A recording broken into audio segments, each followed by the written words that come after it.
If you had told me 5 or 6 years ago where this was going to go, I would have never believed you. And I just started working from home. I started making, like, with whatever tools I had in the garage, owning 2 massive machines, being sponsored by one of them, being a spokesperson for a company, getting free bits, getting free material. It's been an absolute blessing. Today's guest, we got Mike 𝐼𝐸𝐿 from Veteran Wood Co. Welcome, Mike. Good morning. Thank you. Thanks for coming on the show. I appreciate you being here bright and early. Thank you. I appreciate you having me. Delivered some gifts to Dan. A phenomenal piece of art that you put together. So why don't you tell the audience a little bit about what you do at Veteran Wood Co. All right. Good morning, and thank you again. Appreciate the opportunity. Veteran Wood Company is a small business. We're out of North New Jersey. We do custom woodworking, which is primarily how we started, and then branched off into large-scale signage. Adopted, as we talked about earlier, some vinyl printing, 3D graphics, vehicle graphics, and then as of about last year, we started doing custom cabinetry. Wow. How does a woodworker get into print, though? So I was woodworking small scale, and then somehow that formed into, hey, can you make a sign for our business? Right? Sure, absolutely. Here's the price. Here's the budget. And then at some point, it was getting to businesses or friends that just couldn't afford the 3D signage, something you'd see like really nice lit up outside.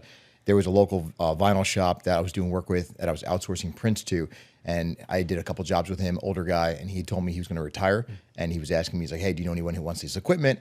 And I started thinking, well, if I'm going to be grafting into the sign industry, I should have some like flatbed printing equipment.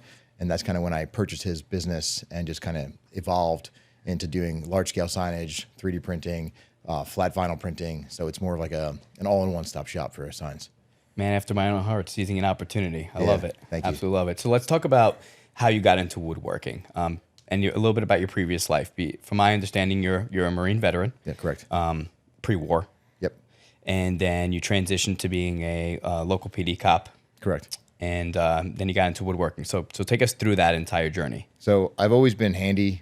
Worked with I was a skater as a kid, so always trucks, bearings, ramps. Into BMX, into cars when I turned 17. I've always been, I've had the ability to turn wrenches really well.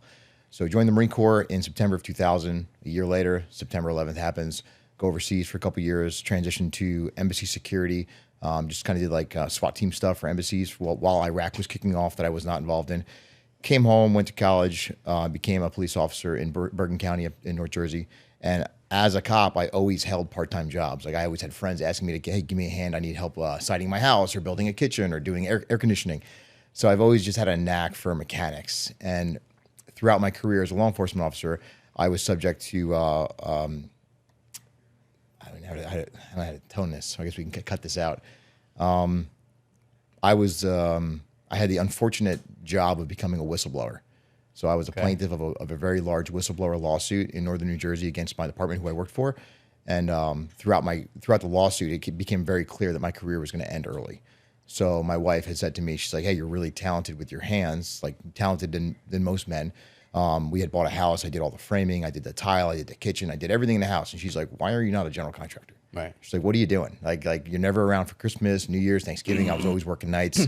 I was like a zombie. Testosterone was in the gutter. I had no libido whatsoever. And she's like, what are we doing here? So at my 10-year mark is when we had some love. Need some love, Mike. It was tough love for my wife, who's a very smart girl. And she supported me the whole way through. And about the 10-year mark, right when the whistleblower lawsuit settled, I decided to retire early. So I cashed out my pension and I just started working from home. I started making with whatever tools I had in the garage. I had friends asking me to make them thin blue line flags, like the thin blue line wooden American flag, a regular wooden American flag, cutting boards, things that I can make with basic Home Depot tools, spray paint, some routers, tables, table saws. And that evolved into, hey, can you make one with my logo on it or a flag with my badge on it? And I was like, I don't know how to do that. I can't do that by hand. Dremel, what do we do here? So I outsourced some work to a local friend who had what was called a CNC machine, a computer numerically controlled router. Right. And started going to him to outsource these jobs. And he's like, hey, dude, you know that you can just buy one for yourself that's not nearly as big as this thing. It's small, it's desk mounted, and you could just design on the computer and go from there. And that has now snowballed into me owning 2 massive machines, being sponsored by one of them, being a spokesperson for a company, getting free bits, getting free material. And it's been an absolute blessing. So the woodworker transitioned into being a sign shop owner, into being a machinist, into being how do I scale this business? What's the next big nut we can kind of chew off? So if you had told me 5 or 6 years ago where this was going to go when I first started, I would have never believed you. So Dan's definitely going to hammer in on the story, which I'm excited to hear. But I do have one question before we jump into that, because I'm sure it's a very long-winded one, and I'm truly excited to listen to it. But so I know somebody who is actually getting into woodworking myself. It's my brother. And my brother, when you were coming on, I said, you have any questions? I'll ask the guy, right? But before getting into the question that he had for you, I'm curious about what you think about people who say that custom work using a CNC machine is not custom work. I've heard that a lot. So it's like there's this whole thing in the industry where it's like there's handmade and then there's like CNC made. Right. I tend to agree. Like Okay. the CNC machine is a huge asset. Like if you have a plow on the front of your truck and you have a shovel, like are you going to tell him he didn't clean the driveway? True. He still got the job done, right? He's being more efficient. I about agree it. with that. Yeah, I'm being more efficient with it. So for the type of work that we're doing, I'm not making custom one-off like furniture, like a rocking chair or a dining room table. The stuff that we're cutting and manufacturing, you could not do it without a CNC router. Right. It would take weeks to hand carve this stuff. Right. So at the speed at which I can do it with a machine, it's absolutely worth it. And without those machines or without knowing that skill set, I wouldn't be where I am today. True. Yeah. Okay. And the cost of labor.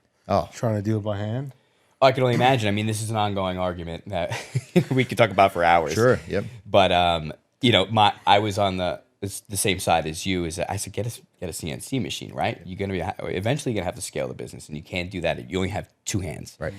So if you're the skill set here, you can't duplicate yourself. No. So you're gonna have to get a machine, or you're gonna have to find someone better than you, which is a hard ego pill to swallow for one, and two. One of the issues that you brought up in your intake form was scaling, like finding talent, right? So I can only imagine how difficult that is in the woodworking space. Yeah, I've had a couple guys come in. Right now I have a good friend from boot camp who I've known for almost 25 years now who works with me. I've had a multiple number of talented woodworkers who were either self-employed doing it as a hobby or had a full-time job doing it as a hobby, but they still had skill. And I found that most of the time when they would come in, if you show them a few tips or tricks, and once they became confident that they can go on their own, they would try to take what they learned and try to scale it on their own. It's hard. Like so I don't ever share this often on Instagram because it sounds pompous. Without the money that I received from my lawsuit, I would not have this company.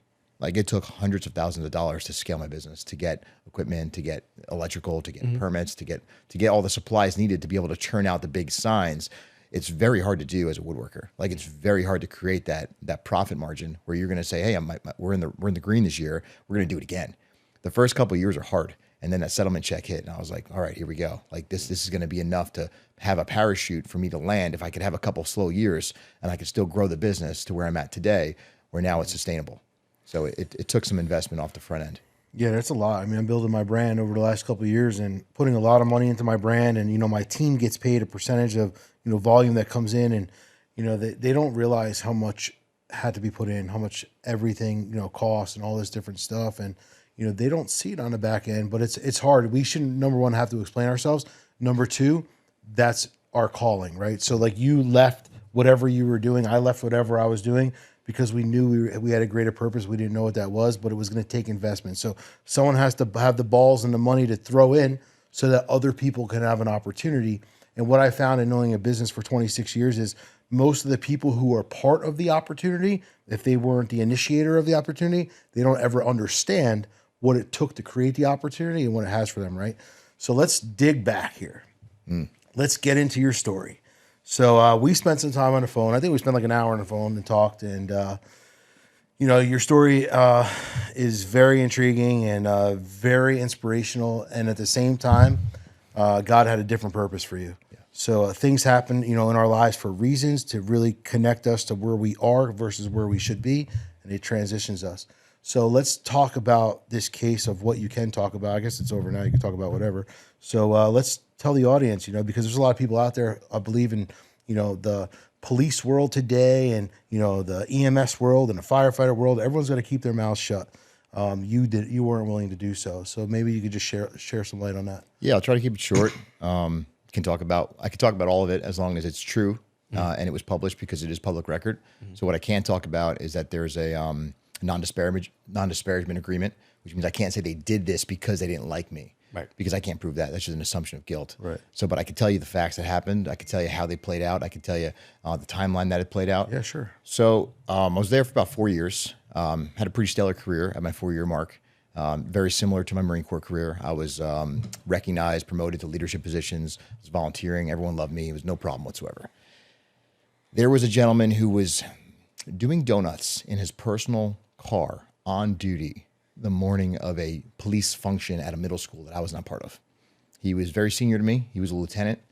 My chief was present at this incident. There was multiple members of my police department and my PBA that were in the parking lot that morning. And he decided, before the other members of the function showed up, students of the middle school, that he was going to do donuts in the parking lot just to show off in front of the friends that he had there. Chief of police, a couple of lieutenants, high-ranking officers. He popped a tire, and the car rolled over. Oh, wow. I get a phone call at 7 a.m. when I got on duty from the chief of police. She says, "Hey, are you working?" I said, "Yes, ma'am." She said, "Come on down here. We had an accident. I need you to take a report." And that's my job, like nothing out of the ordinary so far. So I show up. I arrive on scene.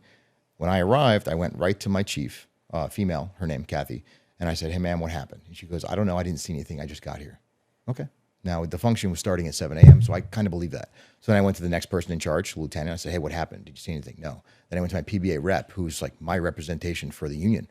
I said, "Did you see anything?" He goes, "No, I just got here. We all just arrived. It started a few minutes ago, and we showed up, and this is how the car was." So then I went to the driver. His name's Frank. I said, "Frank, what happened?" He goes, "I don't want to talk about it. Right? I'm really pissed off." Right? And he should have been, because it was his personal car, but he was on duty. So there was a police function. So like if you had gotten hurt, you're covered. It's a workman's comp thing. Frank told me that he was backing up across the parking lot and that the all-weather Mac got stuck on the gas pedal and the car sped out of control and that the tire popped. And next thing you know, he was upside down. When I arrived on scene that morning, the car was on all 4 wheels. It was like sunroof facing up, wheels facing the ground like it should have, but it had rolled over already. I got the story from everyone that it happened before they arrived. There was no witnesses present. Frank said he was fine. So I called a tow truck. I called a fire ambulance, and they assessed him, and then we went on our way, and they pulled the car out. A couple hours later, the commander for internal affairs shows up, who is also in the running to become the chief. And he says, "Hey, we may have a video of the accident." Security officer Murphy, his name, who passed away, he called us, and he thinks he may have a camera pod on the roof that caught the accident this morning. You should go down there and look at it to make sure that it aligns with your report. And I was like, yeah, like I should. Not only is that my job, but I should make sure that it aligns with my report. That's a good idea. So I go down and review this video with the security officer Murphy, who's retired from our PD. And he shows me this guy doing donuts in a parking lot, which wasn't part of the story when I arrived. It was I was backing up, the all-weather Mac got stuck on the gas pedal, and the car flipped over. Now he's doing a donuts. He's doing a J-turn, and the car blows the rim, and the car lands on its roof. They all run over. Everyone was there. The chief of police, the PBA rep, the other lieutenant, and the captain. They all ran over, and they pull him out of the car. Now the car is upside down. They all push it over. They run over one of the guys. Oh, they tried to push it over. It's an 8,000-pound vehicle. It was an SUV. One of the guys runs over. He gets a Jeep Wrangler. His Jeep Wrangler, he pulls it over. He has a cable winch on the front, and they strap it, and they literally pull the thing back over. Then they tried changing the tire that popped, and they couldn't get the tire off, so they all fled the scene. Everyone left except for Frank, the driver. And then they re-arrived as they were just showing up, right, to make it look like they just, oh my God, what happened? Oh my God. So then you see me show up, and they're all standing there doing this. Now the whole thing's on camera, me asking them what's going on, and they're just, we don't know. So that turned into me taking that video, bringing it back to internal affairs, showing the internal affairs commander, and him telling me to delete it, and I had to go scrub the server. No way. I refused. I told him no. He took my phone because I sent it to myself through email. Isn't that internal affairs' only job? Is preserve evidence. Just preservation of evidence into an investigation. Wow. So I told him I wouldn't. I showed it to him on my phone because it was such a big file, like a 45-minute video. I had to email it to myself and then re-download it when I got onto Wi-Fi. Mm-hmm. So I got back to the PD, download it on Wi-Fi, show him. He tells me, "You're going to delete that. You're going to go back and meet with Security Officer Murphy, delete the video on the server." And I told him, "Absolutely not." And he goes, "What do you mean?" I was like, "Why would you send me down there?" He's like, "We can't have this get out." He's like, "Imagine if this was to get out." And I was like, "Well, it's not really my problem, sir." Now, at the point in my career, I'd say fairly naive and a lot more easily influenced. Okay. Looking back at it now, I would have been like, no, I'm going to call the prosecutor's office. Like, I'm not comfortable. I'm calling the county. Like, at no point should a local, like the same town PD should have investigated the same town PD accident. Right. If there was an accident for like, Pleasantville PD, you call a neighboring township, or you call the prosecutor's office, or you call the county. I had no business being there that day because now there's a conflict of interest. Mm-hmm. He takes my phone and goes into the photo gallery and starts deleting all the videos that I downloaded, and tells me if I ever talk about it, they're going to retaliate. Calls Frank in, the guy who's driving, and there's a meeting. Now there's Frank, myself, and this captain, and tells Frank that his penalty for not having an investigation against him is that he won't submit an insurance claim because of his personal car. So he tells Frank, you're not going to have an insurance claim. You're going to walk away from this. That's your penalty. And you're not going to talk about it ever again. Both of you get out of my office. Wow. So that's how it started. Like, I never thought that was going to result in a lawsuit 4 years later. I just thought, like, this is how they do business here. I'm just glad I'm not involved. Right? It's kind of weird how he wanted me to go look at the video, but now I can't. What I had asked him to do up front was I want to update my report and add the witnesses and add that he was driving erratically and add that he was doing the donuts. It's not going to affect his career in any way, shape, or form. Worst case scenario, like, we could give him a ticket. Like, worst case scenario, give him a ticket. Maybe like suspend him for a couple of days because he's driving like an asshole. But it's not going to affect my career. It shouldn't affect his career. Everyone should just recover from this. Hard lesson learned. The corruption in the state and everything is so bad. I mean, I had such corruption with the AG's office, like the amount of money to make themselves look good, make themselves look right, and they don't ever want to be at fault is disgusting. Yeah. I got robbed 2016. Case was solved in 2 days by a private investigator. The local township cops kicked the investigators out because they don't want them to look like heroes. Took them a year to arrest somebody. Nothing happens. Nothing goes on for it. And at the end of the day, I'm the bad guy now, not the guys. Even though they got arrested, even though they proved it, oh, it's their first offense. Let's just slap them on the wrist for taking $250,000. Bro, the corruption is insane. It's bad. Insane. So this was just like the precipice, like the tip of the spear that was going to cause all the harm. So when does this is this resurface without you? So what happened was, because it was, the video was funny. Like, I'm not going to sit here and say it wasn't funny. Like, Do you still have the video? I do. boy. They've seen it. Like, I produced it at the lawsuit. It was part of the depositions. Everyone admitted, like, yeah, that's me. Like, you can't say it's not me. You have a ponytail, like it's chief of police with a ponytail. So like, everyone knows I had it. In the weeks following the accident, I had members of my PD ask me, like, oh, what happened? And I was like, you want to see? And I just would re-download it from the email. Like, it's up there. So I'd show a couple guys. Within like 2 or 3 weeks later, I got called back in. They're like, we know you have the video. Stop showing it. Stop talking about it. Right? It's not good. The AG had come out with, like, you're not supposed to have official business on your phone. Could be confiscated. Whatever. So You're also not supposed to tamper with evidence. So correct. Yeah, that too. So they had a hunch that I still had it, and they were right, but I wasn't flaunting it. I never thought to hurt anybody with it. It's not going to affect anyone's career. It's going to stay on my phone, and I would probably forget about it within a few weeks. And then I started getting written up. I had never gotten written up. I was there about 4 or 5 years now. And I started getting, like, written up internally for, like, little stuff, like little, like, paper trail, like, like how they paper trail you. And the first one was, I had pulled over a gentleman for DWI. He was now, at the time, still not legal. You can't smoke weed and drive at the same time, even though people do it. He was in front of me at a red light smoking weed, windows open.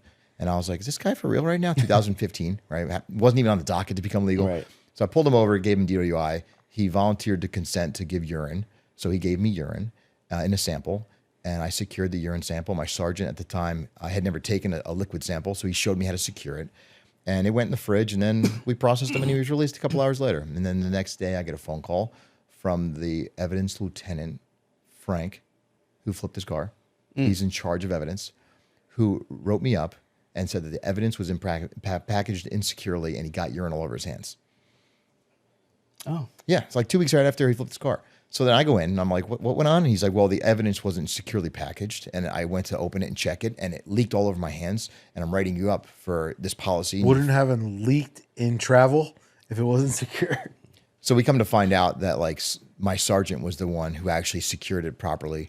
Long story short, I started getting written up for, like, small things that had nothing to do with me that I was involved in. Like, where's the cone, or where's this, or who drove that car? And it was just like, oh, Greg was involved. Boom, write him up. Yep. Pull over a car. I got great hair. Right, I love my hair. pull over a car. Yo, you never had on? Getting written up, right? So and so said that you were on a traffic stop, you never had on. I'm like, it was a beautiful day out. I didn't have time to put my hat on. Get written up.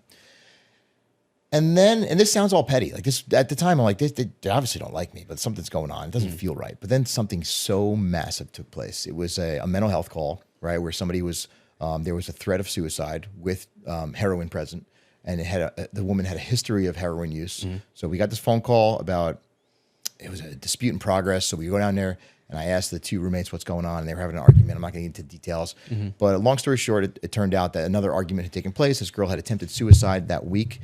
Trying to hang herself, and that there was more drugs present in the house. Her mom had just passed away from an accidental overdose.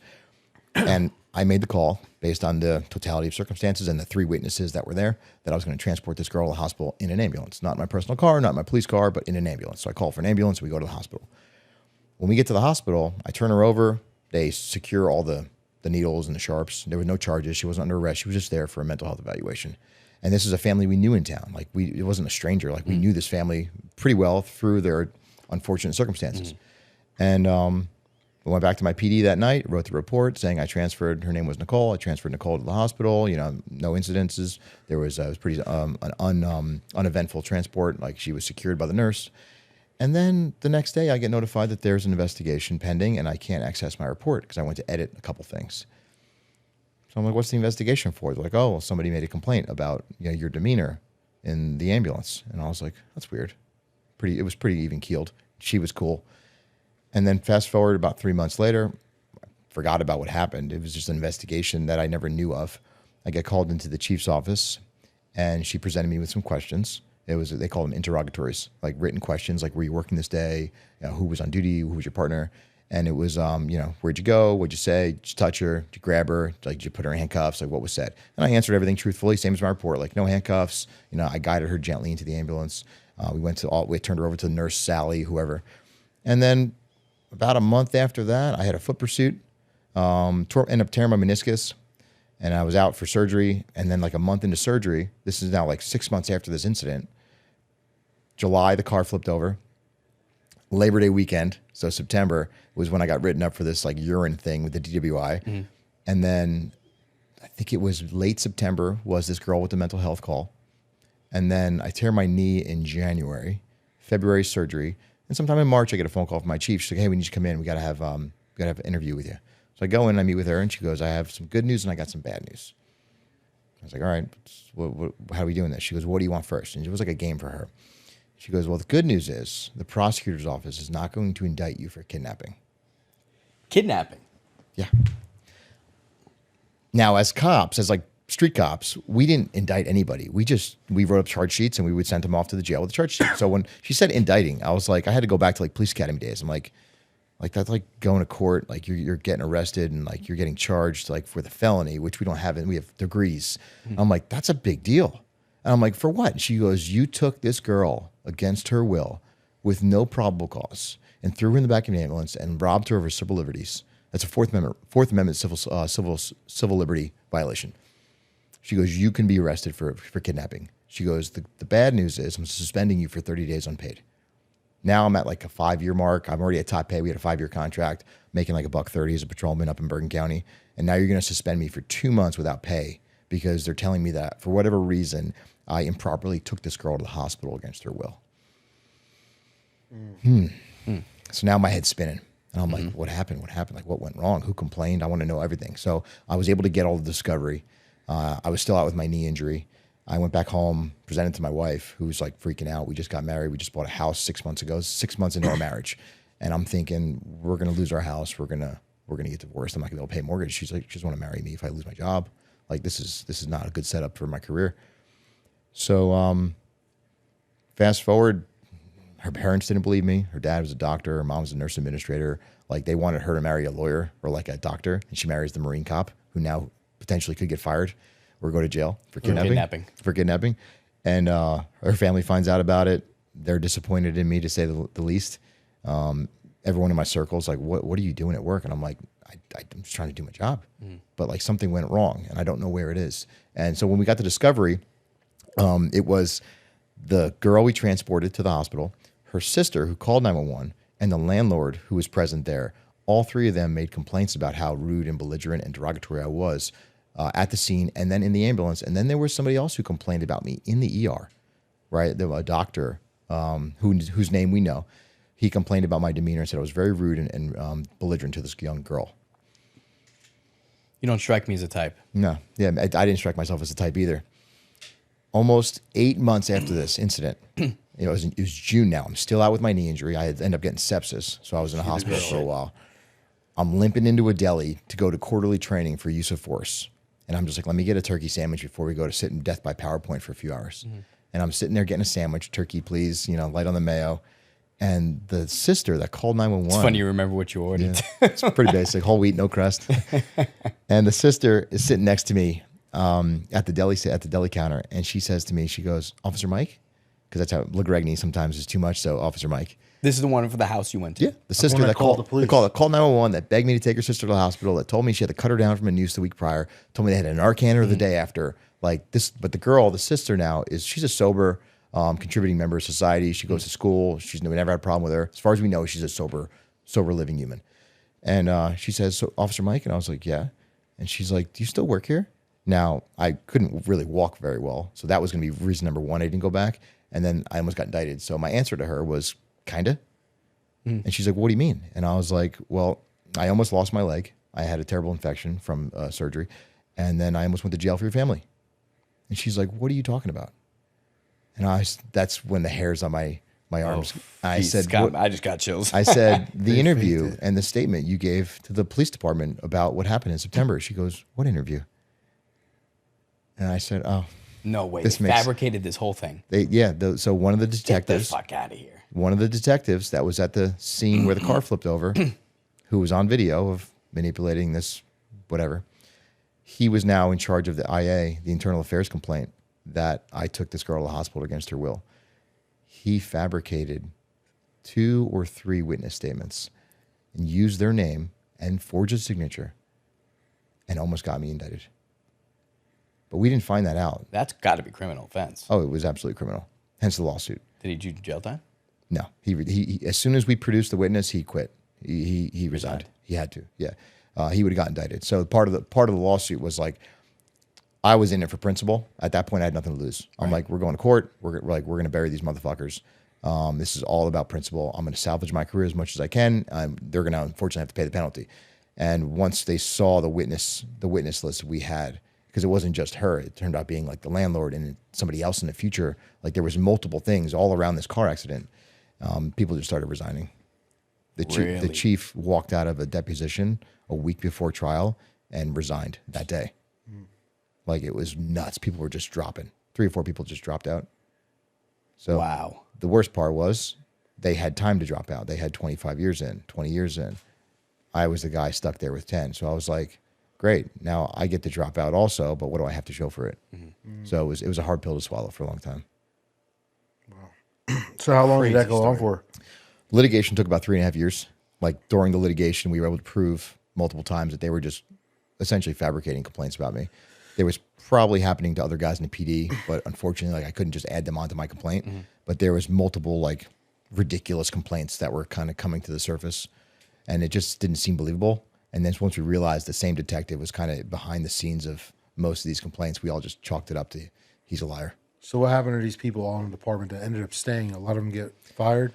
Anyone get arrested? No, nobody got arrested. Nope, because it was a settlement. We settled the first day of trial. So we had about 7 or 8 depositions, multiple settlement conferences. They were in the process of picking a jury. We were on schedule to have about a 3-week trial. It was slated through a forensic accountant, who was what we used, for it to settle at like $4.8 million had it gone to trial, because that's what my pension was worth. That's what my salary was worth. That's what my life duration would have produced. So they settled it. They said $4.8 million if you terminate Officer Legregny and you don't want him to come back, and we were able to prove that he was fired without cause, this is what you have to pay him. And then the judge stepped forward and said, I don't think that's realistic. She goes, he's able-bodied, he's handsome, he's got a great resume. This was in Hackensack, right around George Floyd. They said there's no way the jury is going to give this kid $4.8 million because he got his feelings hurt at his cop job. They said that at best, they're going to reinstate him and put him back to work. That's what they're going to say. Okay, those people can get in trouble, right? Like those people should get in trouble, but we're not paying them $5 million. They said, get those people out of the way. This is what the judge was predicting the jury would say. You go back to court, go back to work. Reinstated, go back to work. So then my lawyers looked at me and they said, do you want to go back to work there? And I said, absolutely not. Yeah, why would no you? way. How could you? With money? Why would I want to go back there with money now? Yeah. They're going to hate me even more. Yeah. So I just chose a settlement, which was like just shy of $1 million. Okay. So was able to keep my pension intact, was able to resign in good standing.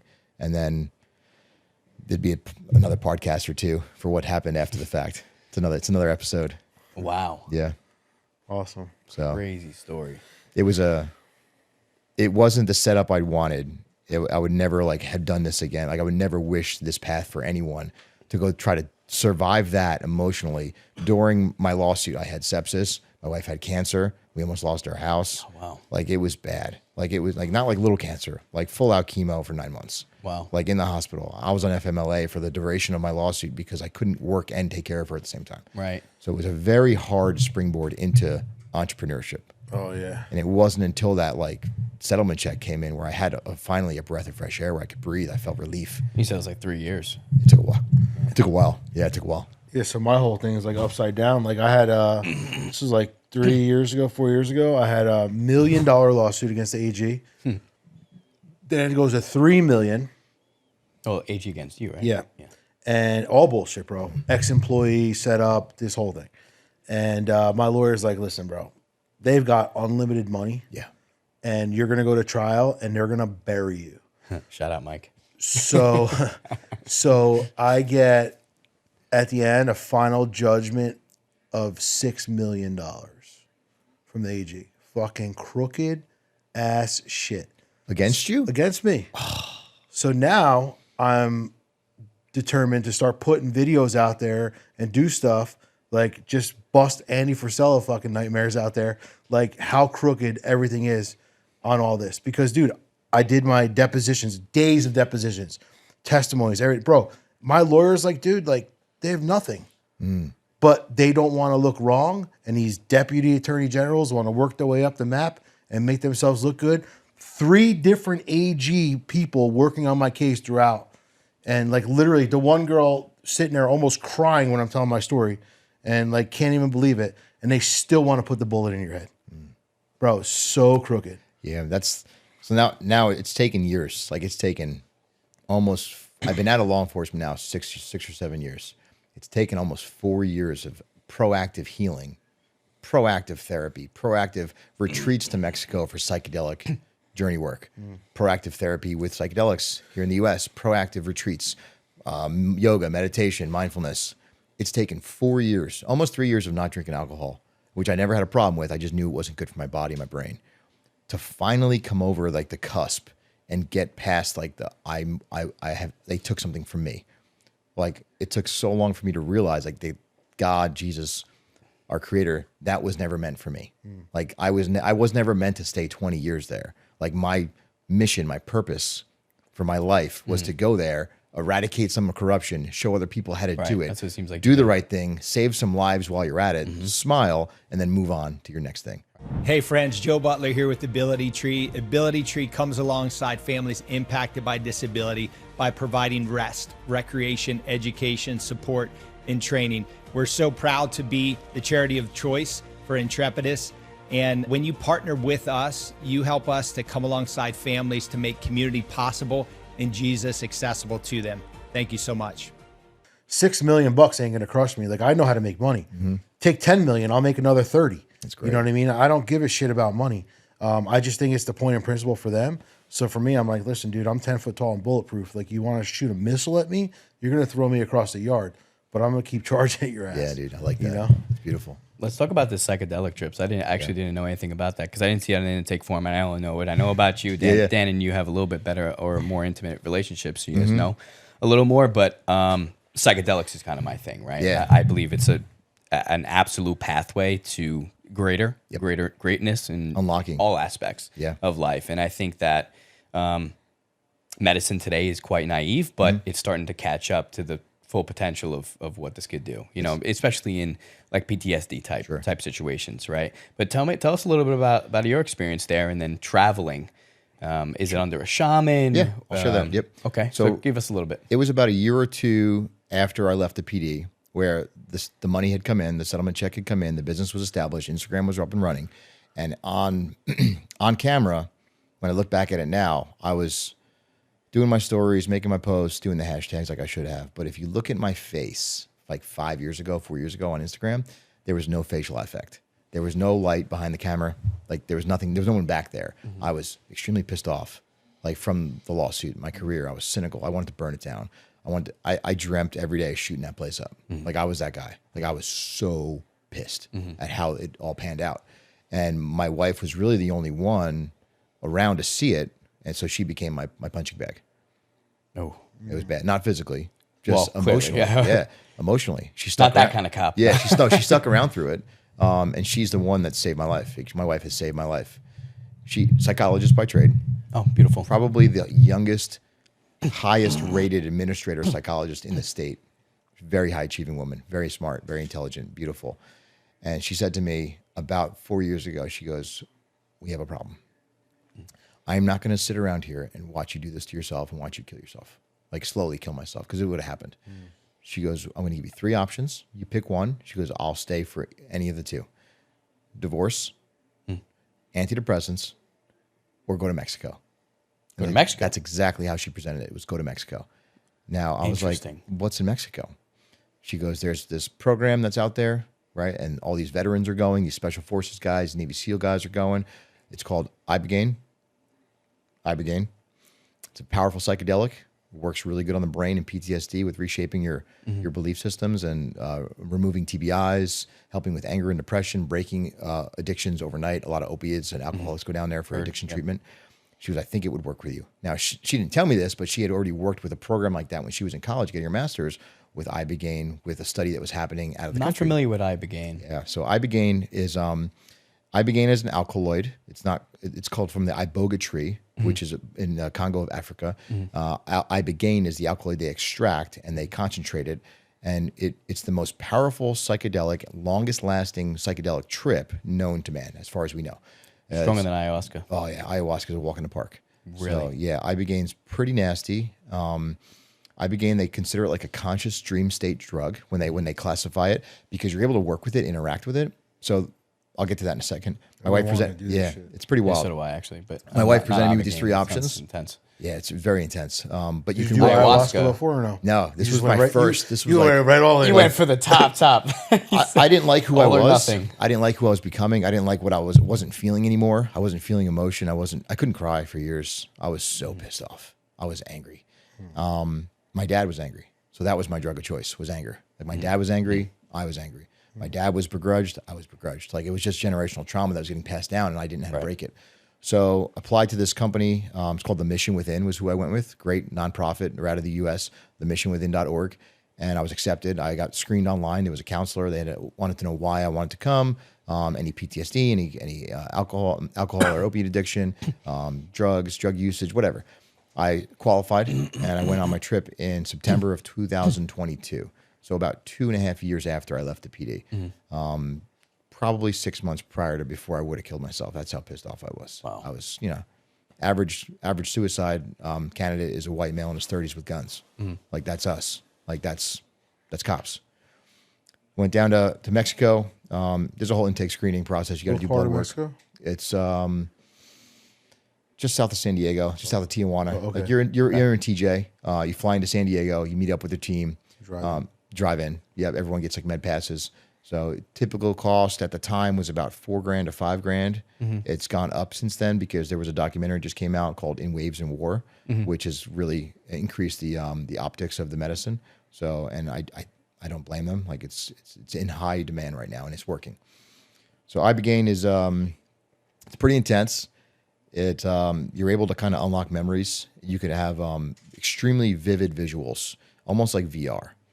It comes from a tree. They get it from a root. They then extract the alkaloid. They capsulize it based on your body weight, so it's body weight dependent. And you're lying down the whole time. There's no walking. There's no nothing. Like you're in a room with maybe 6 or 7 other guys. There's a bunch of shamans in the room.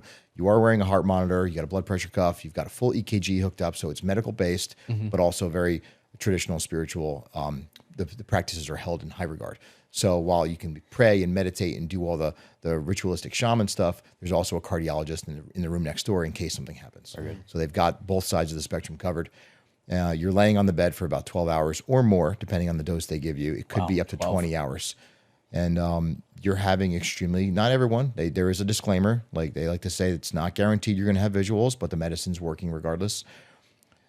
The way the medicine works is it goes to the brain. You're going to hear like a buzzing sound, almost like there's a hive of bees in your head. And they say that's like all your neurotransmitters and synapses firing up. And this medicine is able to identify any kind of damage that's in your brain, like from traumatic brain injury, physical CTE. So a lot of NFL guys are going down there. They'll look for CTE, traumatic brain injuries. The craving addiction has a particular synapse in your brain. So like if you have a gambling addiction, a porn addiction, an alcohol addiction, it's just one transmitter. It's just this one thing that seeks dopamine all the time. And this medicine, while it's giving you this extreme, vivid, visual VR trip, your brain is getting repaired, like completely repaired. During the trip, you may experience like vivid visuals, like memories, mom, dad, combat, like childhood, loss. You can ask the medicine. It's the only one you can do it with. You could ask ibogaine verbally to show you something. And if that memory exists in your head, you're going to see it. Whoa. It's really wild. So it's almost like it's going through like a catalog index of photos in your brain. That's the next level. Yeah, it's pretty wild. So I'm all in. And you also, so disclaimer, you're probably going to vomit. So like you're fasted for 12, 24 hours when you go in there. Yeah. There's a bucket next to you. You're on an IV, so you're getting fluids. So you're not dehydrated. But it's a whole protocol. And so that was my first experience into psychedelics, and it absolutely worked. I came out of there once and done. They do follow it up with icing on the cake. They call it 5-MeO-DMT, which is very powerful. So they pair the ibogaine with 5-MeO-DMT. They found that it goes really nice together. Ibogaine by itself is not a great feeling when you leave. You feel kind of hungover. You feel lethargic. You feel kind of, it produces hypoxia. So like you can't walk during the trip. So while you're under the medicine, like your legs and your arms don't work. Insane. Like you just lay there. We'll get you a wheelchair if you want to go to the bathroom. Good luck, and then get back in bed. Whoa. So the next day, it's like the worst hangover you've ever experienced. So they couple that the day after with 5-MeO-DMT, which brings all systems back online and gives you a really nice road soda to go home with. It's a really, really nice road soda. Okay. So were you a Christian at this time? So I was born again my first time in 2001, just before we went overseas after 9/11. Going to Bible study out in town, going to a non-denominational Christian church in North Carolina. And I decided to give my life to Jesus Christ in 2001 before going overseas. Went overseas to a bunch of different third world countries where I worked at the embassies. And I was just so confused because I had no foundation of knowledge into the Bible, and I had no mentors. I was just one kid with a Bible in the middle of India at the time, Saudi Arabia, Sri Lanka, and I had no foundation to grasp onto. And when I came home a couple years later from the embassy program, I felt like there's no way that like we're right and they're wrong, or they're right and we're wrong. I was even more confused than when I started. So I kind of just took the Bible and put it on the shelf, and I put Jesus in the backseat for a long time. And it wasn't until about 6 months ago where my wife finally told me, she's like, I've been hiding my faith for almost 15 years. She doesn't feel proud. Like she didn't feel comfortable sharing it with me. And it wasn't some crazy faith. It was just God, Jesus. She's like, I just want to pray with you every night. And I was like, well, why don't you? Like, how come? She's like, I just was scared to, because I was an animal. But isn't what you went to in Mexico against the faith? No. I thought ayahuasca was something I was against. There are some beliefs. Yeah, there are some beliefs that there's some hoodoo voodoo energy. Yeah, specifically ayahuasca. No, like stuff like that, or just psychedelics in general. I think it's psychedelics. Well, when what's his name saw the burning bush, bro, he was high as fuck. Yeah. All right. So there's let's get real. So there's like same thing with yoga. So like my workout. He was on regimen. DMT. Yeah. So my my workout regimen now is like yoga and like Olympic lifts, like CrossFit. Like that keeps me balanced. And then people at church are like, yoga, that's like spiritual energy, like hoodoo voodoo. You got to be careful. You can't manifest that, right? Oh, you can't do yoga if you're Christian? Like a thing. Like it's apparently it's a thing, right? Oh. Yeah. No, I know Christians. So I think it all depends on the church you're at and what they say, right? So these tools, right? Yoga is a tool for fitness for me, but these tools, psychedelics, if you truly believe that God created the heaven and the earth and everything on it, right? These things were put here for a reason, and it's not a coincidence that these medicines line up with our brain receptors like yin and yang. Yeah, I've It is been a wanting to do perfect it, fit. and that's why I asked, because I've been wanting to do it. And then you talk to other people, like some Christians, who are like, no, you know what I mean? Like, you got to get in the Bible. You got to think about it this Yeah, way, right? I'm a huge advocate for psilocybin. If you believe that God knows everything and history is already written, right, and it is finished, right, then he knew that we were going to do this to ourselves, that we were going to have wars and pandemics and you name it, mental health issues. He knew we would need something more, not for everyone. Like, disclaimer, it's not for everyone. It is. It could be, but it's not. He knew we would need something more to help us outside of pharmaceuticals, outside of the Bible, outside of prayer, outside of meditation, outside of breath work. And for those few people that feel called to the medicine that was put here by God, it's great. It really is great. Yeah, that's just confirmed. I've been wanting to do it, and I just think there's been so many different, overlaps. Like, yeah, do it, don't do it. You know what I mean? You have to make sure your heart and mind are in the right place when Right. you do I it. just feel like Yeah. there's some shit I need to get released. Yeah, dude. As strong as a man and as I am, we all deal with our inner. Yeah, there's even practices you could do like locally. You don't have to do the whole shaman thing, but I mean that's something that I want to do as well. It's ayahuasca one. So if you want to do that, I'm down to do it with you. By the way, So the Costa big- Rica has a good program. Yeah, Costa Rica's got a couple of big programs. The biggest thing I share with people, because it's like you don't want to, like we're talking about Jesus now. You don't want to be like, hey, do you know Jesus Christ your Lord and Savior? Like, you just don't always throw it out there, right? Anthony Kinda doesn't- He feel- chats every you day. feel it Anthony out. doesn't talk about He sends Jesus. me texts. You know about Jesus? Same thing with psychedelics, right? Saying you got to kind of like wean your way into that conversation. Like, oh, so what are you doing for your mental health? Like, or how do you feel? Are you depressed? Like, I share what worked for me. With this documentary, In War and Waves, I've gone twice now for ibogaine, right? In between the first time and the last time, which was just this past August, I've been using mushrooms at home and under the care of a therapist, both. Same. MDMA at home. Microdosing or Both.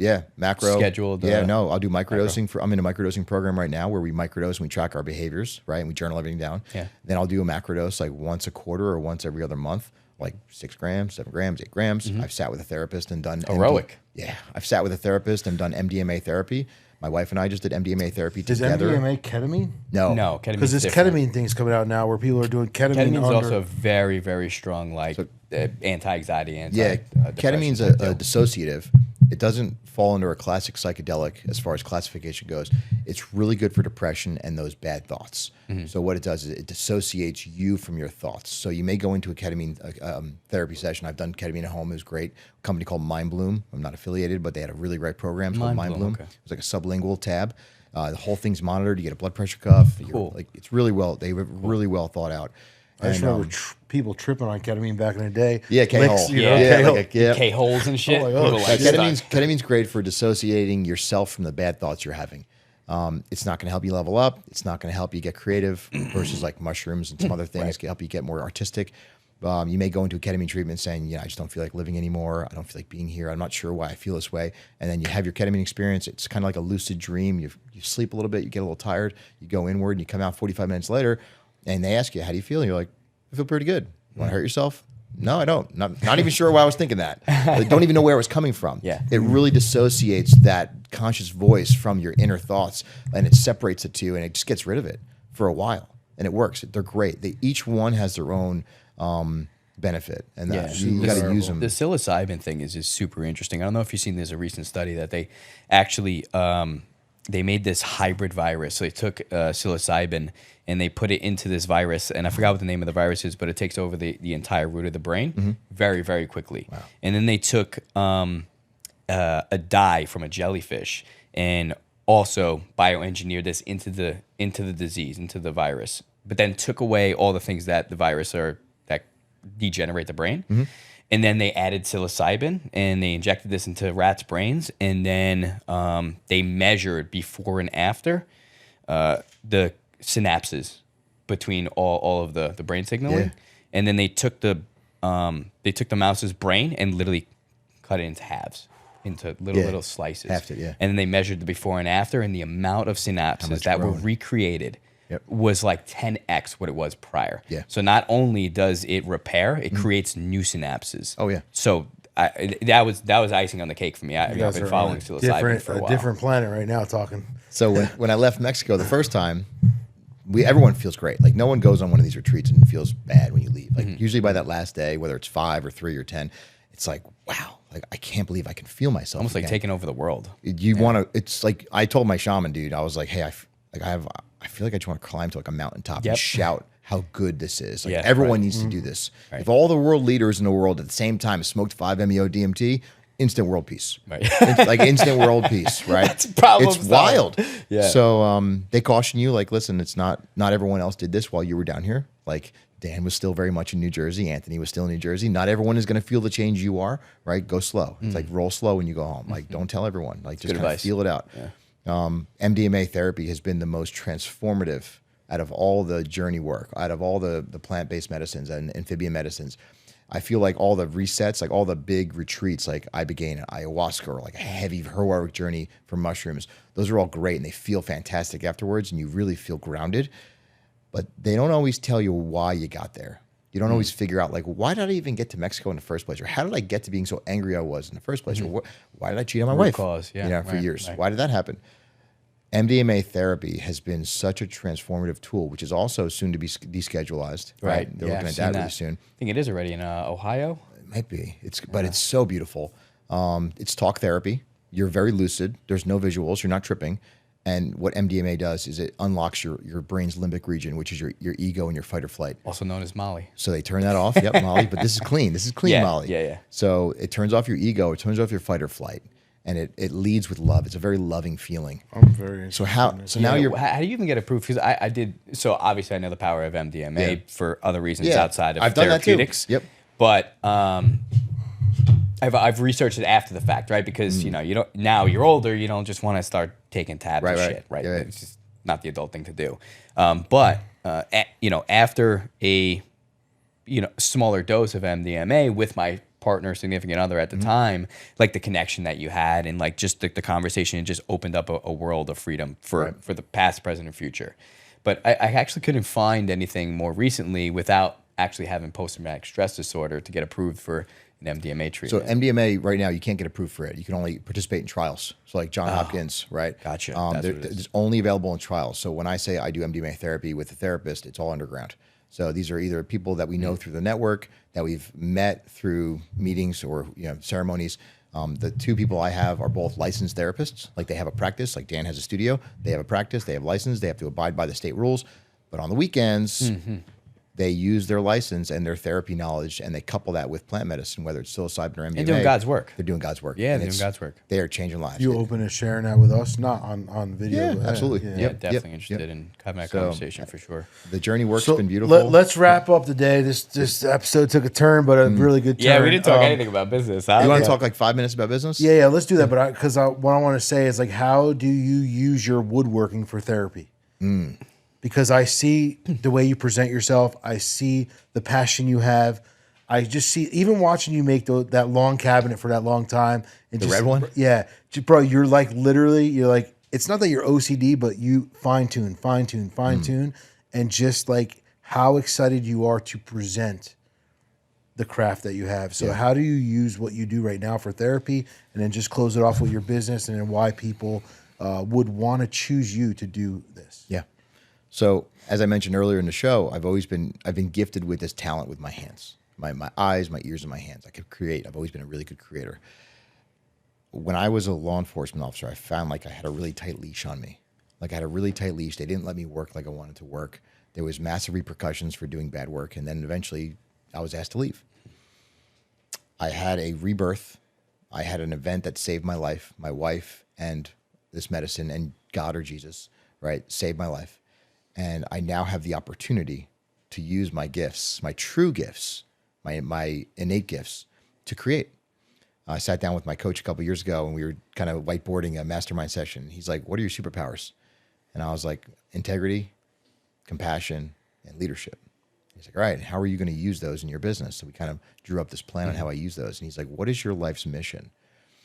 And he's like, I was like, I don't know. Like, I feel like I'm still struggling for that. Like, what's your purpose? And I was like, I don't know. He's like, well, what do you do? Like, what is it that you do? And I was like, I bring people's ideas to life. And he's like, yeah, dude. He's like, that is epic. He's like, you're not making t-shirts. You're not arresting dudes. He's like, you're literally bringing people's ideas to life. So now I remember that I get to go to do that. Like I have the opportunity. I have the privilege to show up every day and work for myself and take your idea and bring it into fruition and give it life, give it birth. There are moments when I look around my shop, like, I'm not sure if you ever had this, like where you just look around and you're like, I can't believe all this is mine. I can't believe I've amassed all of this stuff that we could do stuff with, that we get to put people up on a pedestal and make them feel good about themselves, whether it's for a day, a week, or a year. Like we get to highlight somebody's achievements, whether it's through a podcast or through a plaque or through a cabinet or through a mudroom hallway tree or through a sign or their business. I get to be the guy that brings that to life. I think when you're living your purpose, like people always come around like, oh my God, bro, I can't believe it. This is a dream. And it was a dream. And like, you just follow it. At some point. You just go and it just arrives. And I think when you wake up in it every day and you're a part of it every day, you don't realize how blessed you are. Right. You know, but then other people see it. Hey, can you get that piece of woodwork out of that box, please, so we can show it here on the air real quick? So do you, when you show up to work, when you show up to, you know, your shop, like what's your ultimate feel when you turn those lights on? Because I know you got to have this feeling. First thing that comes to mind is like, we made it. Like I like this. We made it. Such a good feeling. Yeah, it's another day. Like out of the bed, first thing in the morning. It's like, all right, we made it. Get to the shop, unlock it, throw the lights on. It's like, all right, it's time to rock and roll. Like we've got X amount of hours to get everything done that we need to get done, and then be out of here by 4 or 5 o'clock to hit the gym. So it's like minimize distractions, look at my whiteboard, see what I got going on for the day, and then just like go down your task list because what needs to happen. Social media has always been big for me. Like get in front of the camera. 4 E's of social media. I'm probably going to forget one is educate, entertain, empower, and there's another one, engage. Right? Those are 4 E's of social media. 4 E's. So and they pertain to all of us. You do a great job. So I love watching you got to get on that camera. You got to hit that red record button, and you got to share your story. Like there's so much power in sharing your story. It doesn't matter if it's a whistleblower cop, if it's a guy with a podcast, a fitness bodybuilder. It doesn't matter. Like there's only one of us. You know what videos I love the most of you? When you're in your car. In my car. When you're talking. Ranting. No, just because you see the heart, you know that you're like, hey, I got to get this out. Yeah. It's on my mind, and it's just they're so powerful. I had that guy working for me who was picked up by ICE, who was trafficked here. He was human trafficked here.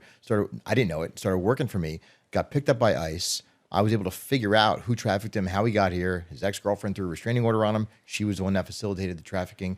I got a customer of mine involved who was a Homeland Security agent who got involved with the Newark office, who got this guy released, and now they're investigating this whole ring of human trafficking in Kearney, New Jersey. No shit. Yeah.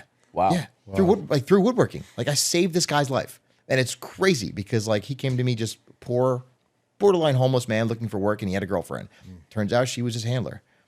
Oh shit. Like it was wild. I'm gonna have Gio hand you this piece that you made for me, and maybe you can explain to the audience like how you made it, what it is, and kind of just show your art. So this is a 3D sign that we made. Like a lot of my work I make is 3D signage. So there's flat signage, some woodworking, classic woodworking like cabinetry, cutting boards, flags, mudroom is built-in cabinets. This is what would be considered 3D signage. This is on a material called high-density urethane, and it's inlaid with some black gloss acrylic. And it's just cut on the CNC, designed on the CNC. I taught this for a long time. I used to teach during COVID how to run like your CNC, how to design for your CNC. And then this was something that would you could hang on your back wall. You can hang it in your office. It's technically waterproof. You can put it outside forever. Wow. It would never warp, twist, or Won't crack. fade or nothing. Yeah, so I wrote you a little something. I'll read it out loud. It says, "Thank you, Dan. I appreciate the opportunity to be a guest on your show. Much love, Mike the Gregney, veteran Woodco." Appreciate it. So, but yeah, man, I'm really proud. I'm proud of my work. Oh, it's amazing. Yeah, Amazing. and I'm thank you. I'm thankful for you guys to have me on here. Yeah, it's fantastic. Grateful. It's great to have you on. And we're going to wrap up in a moment, and he'll take that, our assistant here, Gio. Thank you, Joe. We'll take some coffee too, Gio. Thanks, yeah. One thing, Black Baby. The one thing that we kind of glazed over, but you said it perfectly, and quite honestly, I never really reassociated these two things, but you said your purpose, and that you need to find your purpose, and that's actually what keeps you driven. And a lot of the times people are stuck between one of two things. They either need their purpose, right? They need to find their purpose, and that's what keeps them going. But a lot of people also want to work and do their passion, right? They want to be passionate about what they do. But quite frankly, passion only gets you so far, right? Because there's going to be days out of bed that you simply don't want to do the thing that you were passionate about yesterday. Mm-hmm. But the higher calling of a purpose and the reason that you're doing the things is because of the greater good of your, of your target purpose and goal.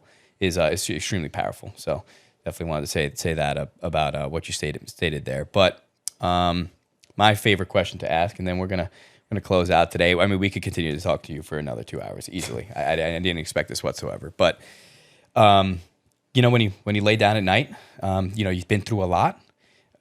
Now, current day, after all of your therapy or your internal work, when you lay down, what keeps you up? Very few things. I'm very blessed to where I've always been able to sleep fairly well.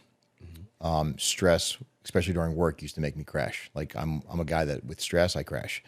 Thankfully, I have very little of that right now. I'm able to sit back. My wife and I have since moved from our old house. We live in a really beautiful town right now, beautiful home. We have a beautiful family. We have awesome friends. We have a great church. I love my job. She loves her job. We're both finally happy and healthy. Lovely. Very few things keep me up at night. If it is something, it's probably an unresolved something with my wife, which are few and far between. Could be a work deadline. Like I should be working on this, even though it's midnight, because it's due in like a day or two. Very rarely, early in the morning, it'll be a thought of, I should go sue those motherfuckers again.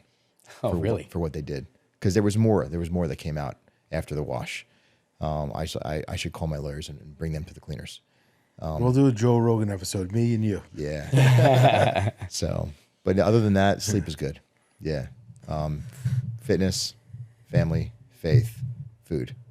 Awesome. Yeah. Lovely. So let the audience know here on this camera where they can find you if they want to connect with you, they want some work done, however they can connect. Yeah, thank you.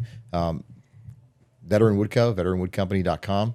Big on Instagram, instagram.com/veteranwoodco. Website is out there. Cell phone number is out there. You guys can shoot me a DM or you can hit me up on the website. There's a customer inquiry box. There's a few different brands, but we'll just stick with Veteran Woodco for now. Awesome. Fantastic. Yeah, thank you. We appreciate you being on the show. Thank you so much. Very insightful. Took a turn for not where we thought it would go, but we went over time. But for these kind of episodes, we really enjoy it. We really, really appreciate your time. All right, that wraps up today's episode. If this conversation brought you value, take a second and help us spread the message. Over 70% of people watching this show right now aren't following us just yet. If you're getting something from these episodes, hit subscribe on YouTube and follow us on Spotify and Apple Podcasts. Liking, subscribing, and sharing isn't just support for us.